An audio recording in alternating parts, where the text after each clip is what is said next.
Jesucristo, el Verbo viviente, es el único medio de salvación. Él es el centro del pensamiento de nuestra vida, la fuente y la autoridad de la doctrina.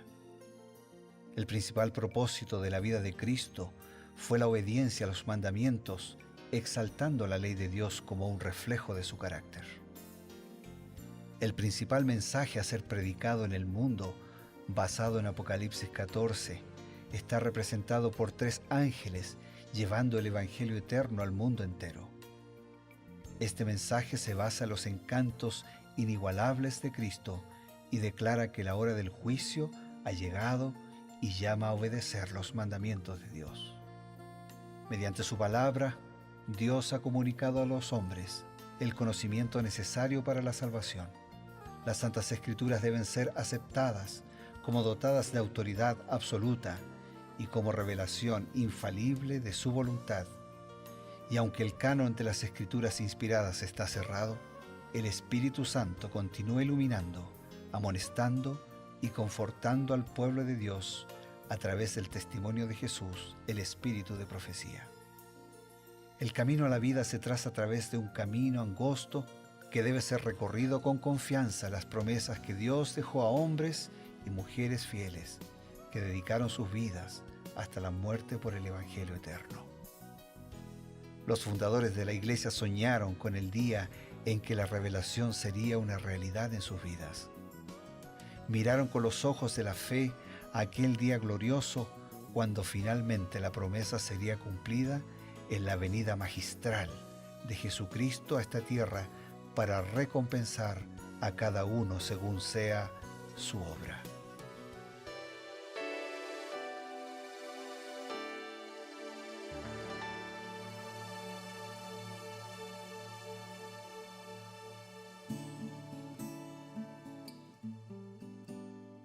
Queridos amigos, bienvenidos a Creer en sus Profetas. Hoy estamos estudiando un nuevo profeta, menor.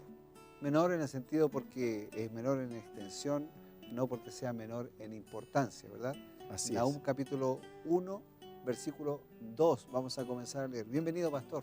Gracias, Pastor Patricio. Vamos entonces a esos pasajes seleccionados, vamos a esos comentarios de Elena de Huay, vamos al mensaje de Dios para nuestra vida, enviando a todos un abrazo en las promesas del Señor. Entonces vamos al versículo 2 de Nahum capítulo 1 que dice: y Jehová es Dios celoso y vengador. Jehová es vengador y lleno de indignación. Se venga de sus adversarios y guarda enojo para sus enemigos. ¡Wow! ¡Qué Dios!, ¿no? Este es un Dios terrible, ¿no? El Dios del Antiguo Testamento. Algunos dicen que yo no quiero tener ese Dios. ¿Pero es otro Dios o es el mismo Dios? Ese es el tema. Si es el mismo Dios del Nuevo Testamento, no. Es del Antiguo, porque tal como lo pone aquí, bueno, está bien. Bueno, sería bueno Dios saber es celoso, ¿no? ¿qué implica eso, que Dios es celoso? Sería bueno respondernos ¿Qué eso. implica? ¿Qué implica? ¿Qué dice Elena de Huay, pastor? Vamos al libro Exaltada a Jesús, página 355. Nuestro Señor es un Dios celoso, con Él no se debe jugar. Aquel que hace todas las cosas de acuerdo con el consejo de su propia voluntad, se ha complacido en colocar a los seres humanos en circunstancias variadas y de encargarles deberes peculiares tanto a los tiempos en que viven como a las condiciones bajo las cuales les toca actuar. Si valoraran la luz que le ha sido dada, sus facultades serían grandemente aumentadas y ennoblecidas, y ante ellos se abrirían panoramas más amplios de la verdad. Ante sus mentes se revelaría el misterio de las cosas eternas y especialmente de la gracia maravillosa de Dios como se manifiesta en el plan de redención. Las cosas espirituales se disciernen espiritualmente. O sea, un Dios correcto, un Dios que tiene principios, un Dios que hace siempre las cosas bien. Claro. De paso, yo no estoy para defender a Dios. Dios no necesita que lo defendamos. Yo no voy a hacer apología de Dios. Dios no necesita eso. Solo quería decir que ese Dios, a las personas les gusta que Dios sea así, casi siempre. Pero a veces no le gusta, sobre todo cuando esos atributos Él los aplica a mi vida. Queremos que Dios sea así para otros, pero no que Dios sea así para mí. Queremos que Dios para mí sea misericordioso, complaciente, paciente, perdonador, y queremos que para el otro sea justo, exacto, celoso. Y lo interesante es que de esta cita, lo que alcanzo a captar, es que está señalando por qué algunas personas pierden sus facultades de discernir las cosas espirituales. Porque se supone que la medida en que yo me acerco a Dios, mis facultades aumentan, mi capacidad de ver con mis ojos espirituales la realidad se aumenta.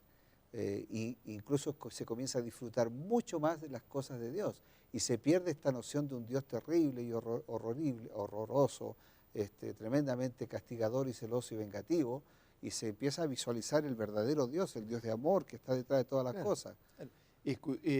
Cuando uno se nota que está más sucio, más desprolijo, cuando está más cerca de la luz o cuando está más lejos de la luz. O sea, cuanto nosotros más cerca estamos de Dios, más reconocemos nuestra incapacidad, nuestra fragilidad, nuestra pecaminosidad, y más admitimos su sabiduría, su perfección, su justicia, su misericordia, su amor. Quiere decir que si nosotros no estamos sintonizando ese Dios, quiere decir que entonces no estamos tan cerca de Dios como nos parece decir que estamos. Claro, y disfrutamos de las cosas espirituales cuando estamos viviendo la vida espiritual. De la misma manera como cuando estamos en el pecado, las cosas espirituales nos resultan repulsivas. Una vez me dijo un joven que cuando no le gustaba ir a la iglesia, porque cuando llegaba a la iglesia se empezaba a poner nervioso y parecía que quería salir arrancando.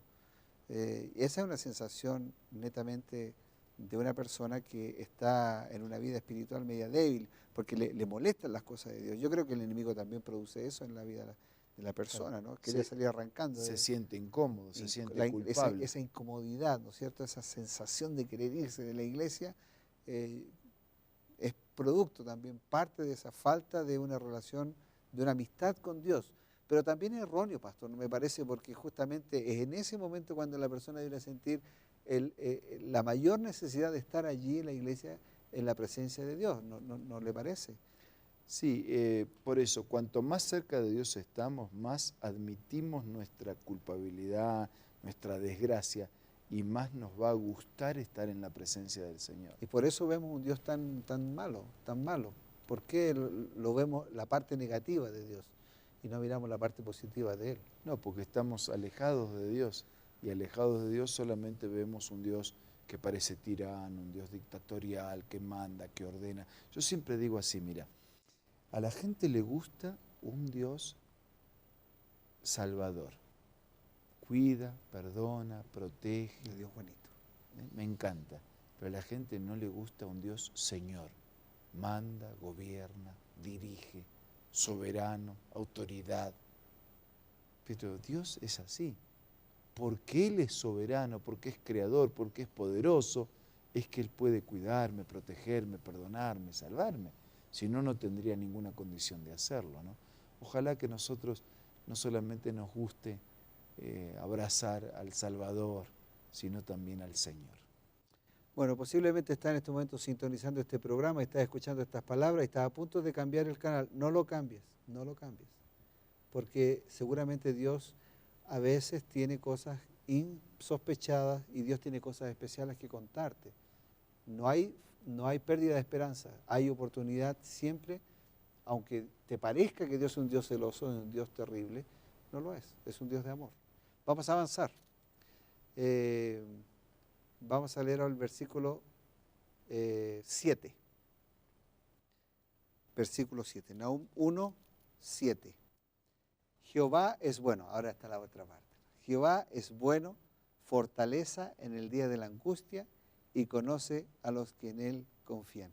Estos contrastes son tan interesantes porque primero plantea Jehová, Dios celoso, vengador, es un Dios de indignación, y después ahora el salmista, el profeta dice, pero Jehová es bueno. Pero ese es el equilibrio, ese es el cuadro completo, claro. Ese es el Dios. Algunos tienen un Dios partido, un pedazo de Dios para su vida, y por eso tienen una imagen distorsionada de Dios. Ahora, ¿qué dice el White en la manera como Dios trata a sus criaturas? La fe por la cual vivo, página 63. ¿Cuántas lecciones de humildad y fe podríamos aprender si contempláramos el trato de Dios con sus criaturas? El Señor puede hacer muy poco por los hijos de los hombres porque ellos están llenos de orgullo y vanagloria. Se exaltan a sí mismos y magnifican su propia fuerza, conocimiento y sabiduría. Dios necesita frustrar sus esperanzas y sus planes para que puedan aprender a confiar solo en Él. ¿Cuáles serían los pasos si hubiera una persona que está intentando querer volver a Dios y no lo está logrando porque la vida, porque las cosas están pasando ahí a su alrededor? ¿Qué podríamos decirle para animarlo a dar ciertos pasos? Si pusiéramos el 1 más 1, 2, 2 más 2, 4. Yo te diría lo siguiente. En primer lugar, tienes que contarles tu situación así como está. Porque uno no puede así improvisar, no puede aparentar. ¿Estás enojado con él? Cuéntale que estás enojado. ¿Estás con miedo? Cuéntale que estás con miedo. ¿Estás luchando? Cuéntale que estás luchando, que no tienes más ganas de luchar. Cuéntale que ya estás cansado de pedirle y no ver su mano actuando. Cuéntale. Abre tu corazón, habla tu situación delante de él. Y junto con tu clamor así honesto, sincero, íntegro, dile que quieres confiar en él, que necesitas de él, que actúe en tu vida. Continúa estudiando la palabra, continúa hablando con Dios en la oración y Dios va a hacer cosas maravillosas en tu vida. En otras palabras, decir, Señor, ayuda a mi incredulidad, ¿no es cierto? Ayuda a mi incredulidad. Como el relato del Evangelio. No se vaya, vamos a tener un pequeño consejo, una pausa muy corta y estamos de vuelta en Creen sus Profetas. Hola amigos, ¿qué consejo podemos tener cuando estamos débiles o afligidos? Escucha con atención esta cita. Cristo dice, yo estoy a tu mano derecha para ayudarte. ¿Qué más podríamos desear en nuestra debilidad? Iremos de una a otra persona llevándole nuestras aflicciones, contándole a los seres humanos las tentaciones que tenemos y cuán débiles estamos. El Salvador está a nuestra mano derecha y nos ofrece elevarnos para que podamos sentarnos en los cielos con Cristo Jesús. Pero demasiado a menudo nos alejamos de Él y de sus promesas, y le contamos nuestras dificultades a aquellos que, como nosotros, son mortales y que tienen dificultades que únicamente Cristo puede llevar.